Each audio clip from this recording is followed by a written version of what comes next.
Նրան ասաց. «Տեր, ինձ թվում է, թե դու մարգարե ես։ Մեր հայրերը այս լեռան վրա երկրպագություն արեցին, իսկ դուք ասում եք, թե միայն Երուսաղեմն է այն տեղը, ուր արժան է երկրպագել»։ Հիսուս նրան ասաց. «Ով կին, հավատա ինձ, որ կգա ժամանակը, երբ ոչ այս լեռան վրա և ոչ էլ Երուսաղեմում կերկրպագեն հորը։ Դուք երկրպագում եք նրան, ում չգիտեք, իսկ մենք երկրպագում ենք նրան, ում գիտենք,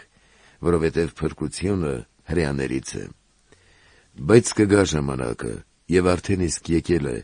երբ ճշմարիտ երկրպագուները կերկրպագեն հորը հոգով և ճշմարտությամբ, քանի որ հայրն էլ իրեն այդպիսի երկրպագուներ է ուզում։ Հոգի է Աստված, և նրա երկրպագուները պետք է հոգով և ճշմարտությամբ երկրպագեն»։